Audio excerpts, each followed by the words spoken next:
Hello, everybody. Welcome back to the Fantasy Nerd Work, the ultimate spot for dynasty insights, rookie scoutings, and deep dives that are sure to win you your fantasy championship this coming season.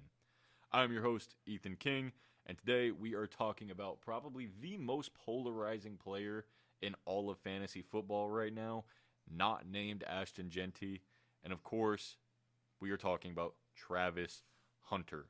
The two-way sensation who I certainly believe, and I think a lot of other people certainly believe, could be an absolute IDP winner, league winner in IDP formats. If you play in IDP leagues like myself, this episode is certainly for you. And if you don't, well, now might be the time to start because IDP leagues are incredible. Now, let's start with the basics, right? What is an IDP league for those who don't know? Individual defensive player format. Standard leagues, you play a full team's defense and special teams. In these formats, sometimes you do, sometimes you don't. In my personal experience playing in an IDP league, we don't play with team defenses. We do 3 IDP slots. Now, there's a couple ways that you can go about this. The most standard way that I see people playing in IDP leagues is X amount of IDP players. For us, for my league, for example, it's 3. They do basically IDP flex spots, and you kind of just run it that way. Those are fun. The only problem with that is that we found, which is why we have switched the rules in our league, is you can just kind of cheese the system with linebackers because people who stack up a ton of tackles tend to get a ton of points. So in our league, the way that I typically recommend doing an IDP league is having 3 IDP slots, 1 for every position, that you can play 1 DB, 1 D lineman, and 1 linebacker. So now that we've covered the IDP leagues, Travis Hunter. In Sleeper, the best place to play fantasy football, he is listed at both a wide receiver and cornerback. I actually got the luxury of drafting him onto my team, and I have him currently slotted in at the cornerback slot. He gets points for both sides of the ball, no matter where you line him up at. So it's basically like I'm getting a free receiver without having to use either of my 2 receiver slots or my flex spots. The name, Travis Hunter, I mean, we all know him at this point. Sensational at Colorado. He won the Best Receiver Award, the Best DB Award, and he won the Heisman. Played over 100 snaps in multiple games, lined up as Colorado's wide receiver 1 and CB1. But, I mean, he just excelled on defense. He an incredible receiver, over 1,200 yards last season at Colorado. But his long, fluid frame mixed with elite ball skills that come with playing receiver as a wide receiver 1, it makes him one of the, not even the most intriguing receiver prospects, but also the most intriguing corner prospects that we've seen in a long time. Now, with an IDP league, you're looking for 3 main things.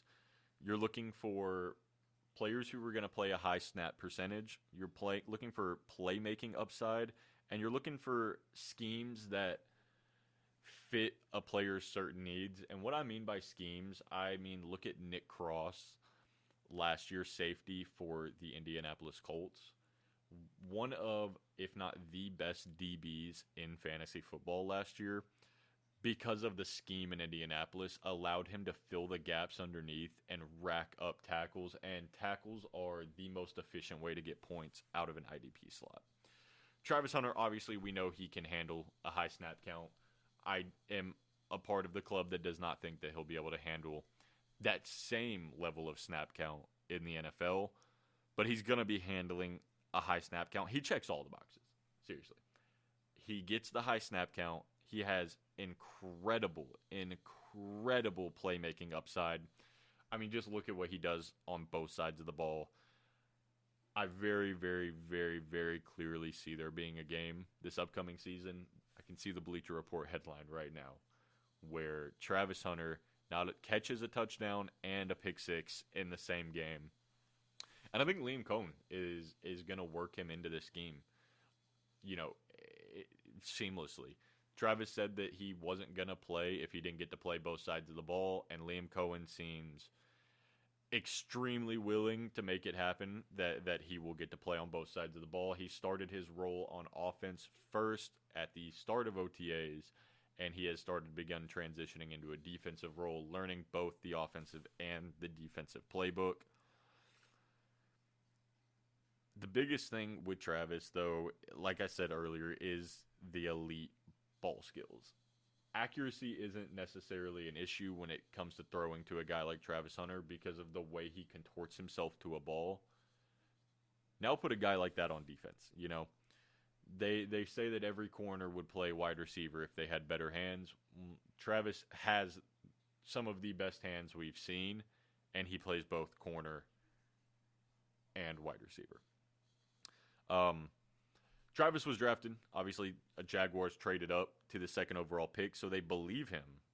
They believe in him to a heavy extent because they traded some serious draft capital to get him. And they made it very clear, like I said, that they will tend to him on both sides of the ball. I do think that he'll be more than a gadget player on offense. So much more than a gadget player, like people seem to kind of just assume he's going to be. And when I say gadget player, I mean, you know, one of those guys that you throw in for a third and long, fourth and short, kick returning. He is going to play significant snaps on the offensive side of the ball.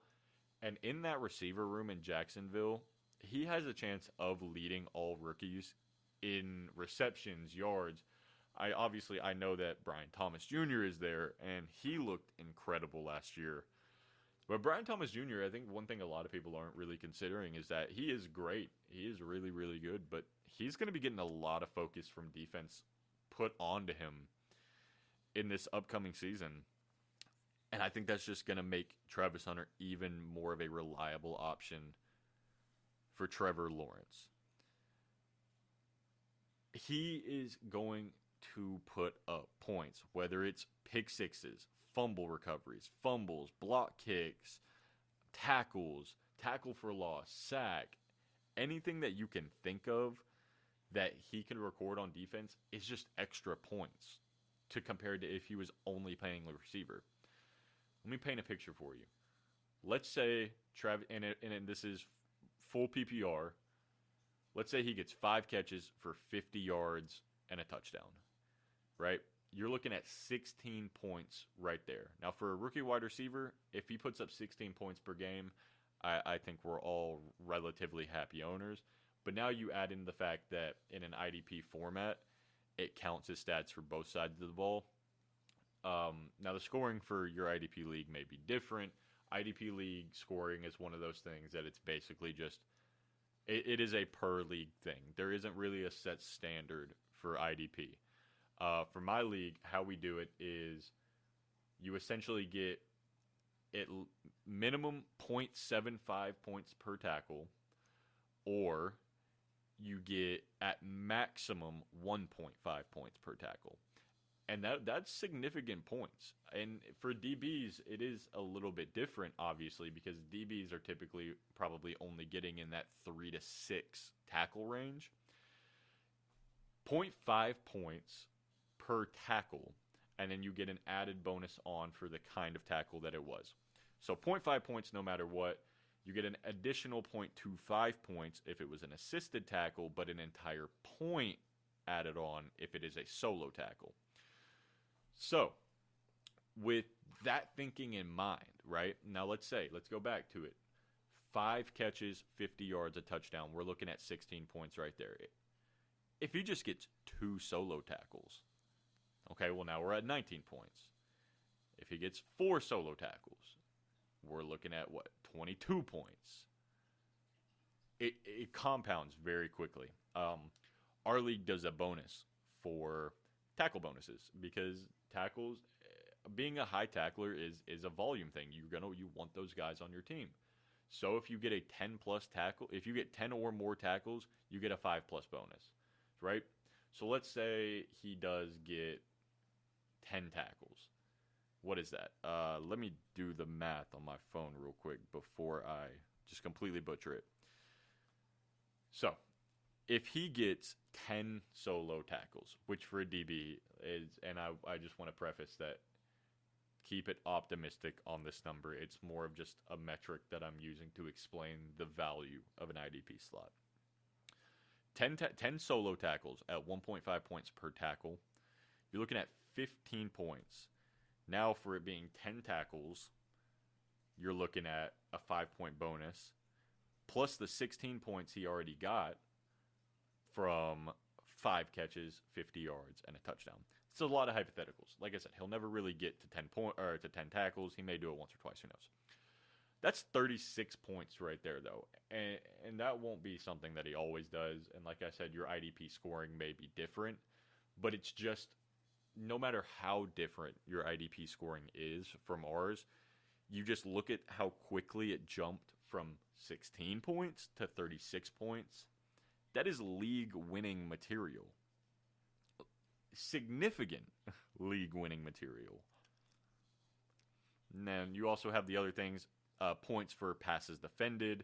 You get points for an interception, points for defensive touchdowns, points for a fumble recovery, forcing a fumble, sacks if they use him inside of some sort of blitz package. He's currently projected in a nickel DB slot, which is in that 4 to 6 tackle range, as I said earlier. So you're looking at an extra 6 points a week on top of whatever he does in the receiving game minimum. Add in maybe a projected 1 to 2 pass breakups a game. And I'm looking at Travis Hunter and I'm thinking in the 2 to 6 range on interceptions. Moving from college to the NFL is certainly a challenge, and that's something that he's going to have to adjust to. But like we said earlier, the elite ball skills, there are so many points for Travis Hunter that are going to be able to go on the board. I doubt they use them in kick return packages, so I'm not going to count any value there. But in my personal league, we do count punt and kick return yardage. So, like I said, I highly, highly, highly doubt that the Jaguars use him in a return role. If they do, that's just even more points. That's 3 different avenues of points that he is receiving. You can look at some of the very big name DBs drafted in the last couple of years and then compare their fantasy stats in a way. But we've never really seen a player like Travis Hunter. I mean, you look at a guy like Sauce Gardner, who isn't necessarily a fantasy asset because he is a shutdown corner, but he lacks interception production, and he lacks tackle production because teams tend to not throw the ball his way as much. Tariq Woolen is one of those guys drafted in the same draft class as Sauce Gardner, who is he's right up there in elite cornerback play, but he benefits from having Devon Witherspoon on the other side of him. Tariq Woolen he's a big play monster on defense, had 6 interceptions, and his IDP relevance is incredible just because of his tackle ability. Even better, though, I as far as defensive backs are concerned, Kyle Hamilton is probably if they play Travis Hunter in a nickel role, I would assume defensive numbers similar into the Kyle Hamilton range, around that 8 to 12 points per game on defense range. Just extremely versatile and creative. He generates a significant tackle volume and splash plays, and he's a ball hawk. And I think those are all things that Travis Hunter has the ability to do at the next level. In IDP leagues, being versatile is the number one thing you can do. One of the best DBs that I personally have in my IDP league, D lineman, but one of my best defensive players until I added on Travis Hunter to my squad was Broncos linebacker Nick Bonito. Had an incredible 2024 season, and I think he's going to be an incredible asset for the Broncos and for my fantasy team in 2025, because not only does Nick Bonito line up at linebacker, he also lines up at D lineman.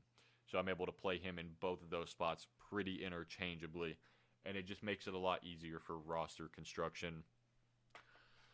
So let us talk about Travis Hunter's dynasty outlook.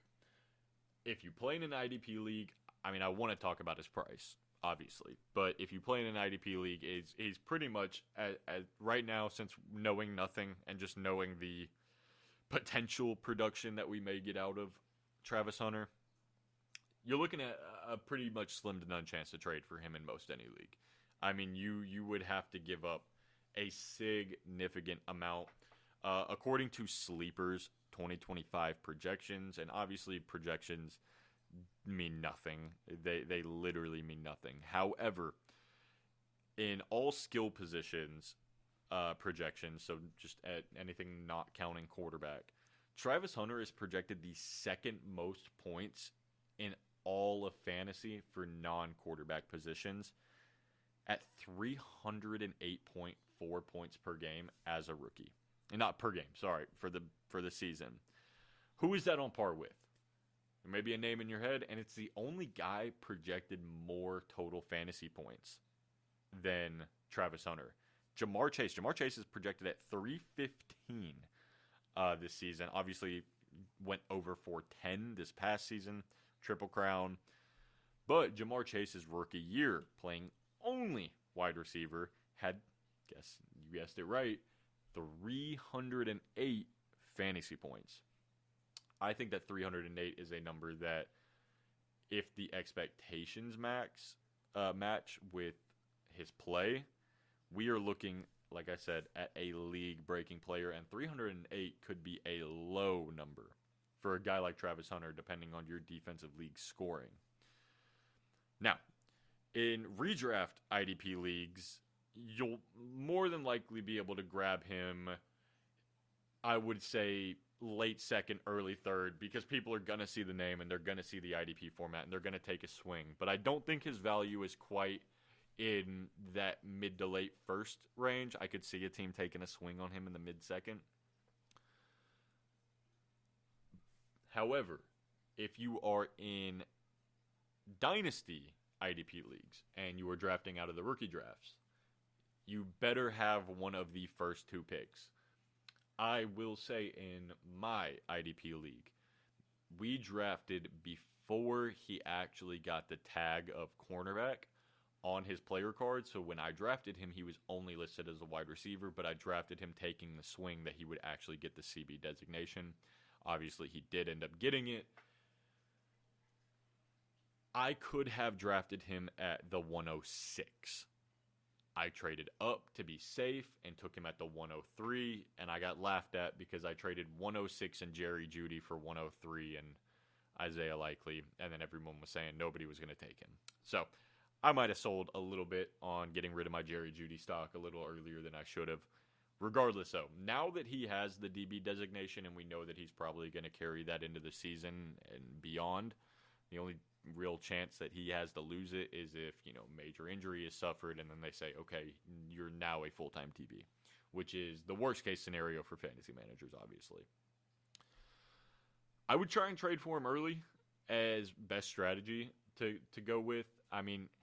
He is a guy that's only going to get more and more valuable as OTAs wrap up, as mandatory mini camps start, as mandatory training camp starts, as we get into the preseason.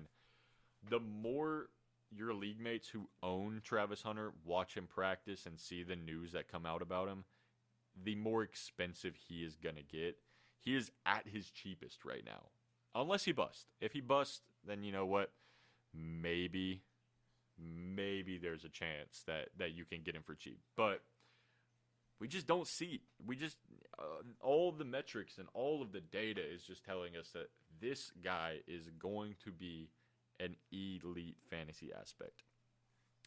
My biggest advice with Travis Hunter, as while yes, I do think that he is going to be an IDP league breaker, not even league winner, league breaker, is be patient with Travis Hunter overall.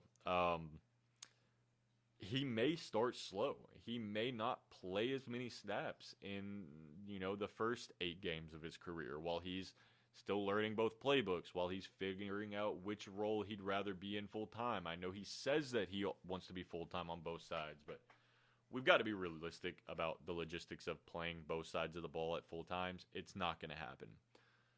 If I'm Travis Hunter, I'm picking wide receiver because I get paid more. But it's neither here nor there. I 100% think that it is a waiting game at this point with Travis Hunter. We've got a ticking nuclear time bomb just sitting in the back pocket of fantasy owners around the country, and he will explode sooner rather than later. Once he hits, he's going to hit big. If he ends up busting, he may still be just a solid, productive corner. And in your IDP leagues, good, productive corners are great to have. They are incredible assets because they are very few and far between in the DB slot. There are, I would say, roughly probably 6 to 8 very, very relative in production DBs, but nobody that projects to be as productive as Travis Hunter as far as fantasy production is concerned. So, what I'm getting at, right? Travis Hunter is more than just like a trophy. He's more than just a cool story that is, looked at and saying, hey, here's this shiny new toy who plays wide receiver in DB. He's not just like a novelty act in the two-way department. He is realistically going to be a cheat code in pretty much any and every IDP format. He has a guaranteed starting role on day one. The most dynamic upside of probably any rookie in this class out that's not named Ashton Genty. And the ball skills are just something that you look at a lot of receivers coming into the league. You look at a lot of DBs coming into the league. And they all have great athleticism. Most of them have great hands. Not talking to you, Quentin Johnston. But the one thing that they have to work on is the mental aspect of playing wide receiver or cornerback in the NFL. The ball skills, the difference in pace and keeping up with NFL receivers or breaking away from NFL corners. It's different than it was in college. But Travis Hunter also has a one-of-one mindset that he shows during OTAs right now. He showed it at Jack State. He showed it at Colorado. This is going to be one of the most frustrating players in all of fantasy football. He's positioned to be one of the best players in an IDP format for fantasy football next year. And an unforeseen number of years to come. Do not sleep on the upside that Travis Hunter has. Do not wait and try and get him. If he falls to you anywhere at 105 or beyond, take him and do not even think about it.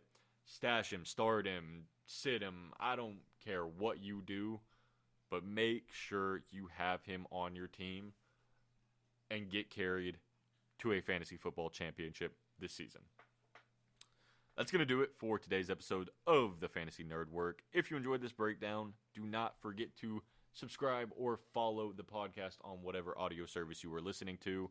That is going to be a thank you to YouTube Podcast, Amazon, Spotify, and Apple Podcasts, among very many other services. Leave a review, follow the show. It would really, really help, and I would really, really appreciate it. And share the show to your league mates, man. There's nothing worse than having fantasy league mates who aren't knowledgeable. I know you want to have the upper hand, but I want to have an audience. And you will have a better and more enjoyable fantasy experience if your fantasy league mates are as up to date on the currents as you. Or don't. I mean, if you want to keep Hunter a secret, or any of the other players I'm going to break down a secret, not that you can really keep Travis Hunter a secret, but that's neither here nor there. I appreciate it. Thank you for listening to this episode of the Fantasy Nerd Work, and I will see you in the next episode.